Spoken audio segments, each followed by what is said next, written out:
Ready to move in premium triplex villas at Bachapalli APR Projects. దుబాయ్లో భారీ వర్షాలకు కారణమేంటి?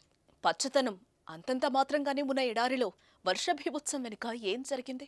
ఏడాదిలో కురవాల్సిన వర్షం ఒక రోజులో పట్టానికి క్లౌడ్ సీడింగే కారణమా? అదే దుబాయ్ కొంప ముంచిందా?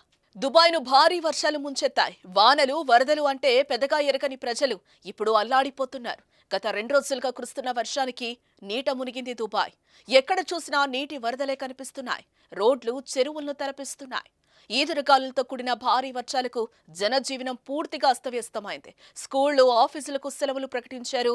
బహ్రెయిన్, ఒమన్, ఖతార్, సౌదీ అరేబియాతో పాటు యూఏఈ అంతటా కుండపోత వర్షాలు కురుస్తున్నాయి.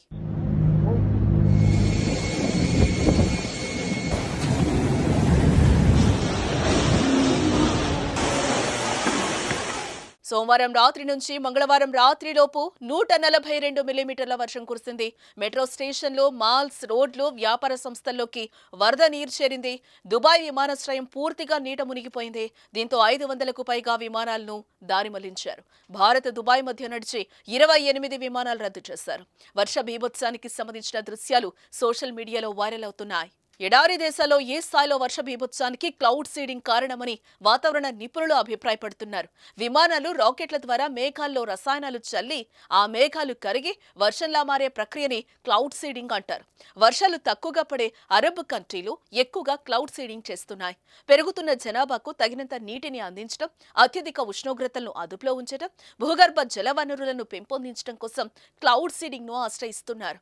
అయితే ఇప్పుడు అదే వారి కొంప ముంచినట్టుగా తెలుస్తోంది. దుబాయ్ సోమ, మంగళవారాల్లో క్లౌడ్ సీడింగ్ కోసం విమానాలు నడిపింది. 15, 16వ తేదీల్లో ఆన్లైన్ విమానాశ్రయం నుంచి క్లౌడ్ సీడింగ్ విమానాలు వెళ్లాయని Gulf state national centre of meteorology తెలిపింది. గత 2 రోజుల్లో ఈ విమానాలు 7 సార్లు ప్రయాణించాయి. దాని ఫలితంగానే దుబాయ్ ఈ పరిణామాలను చవిచూస్తోందని శాస్త్రవేత్తలు చెబుతున్నారు.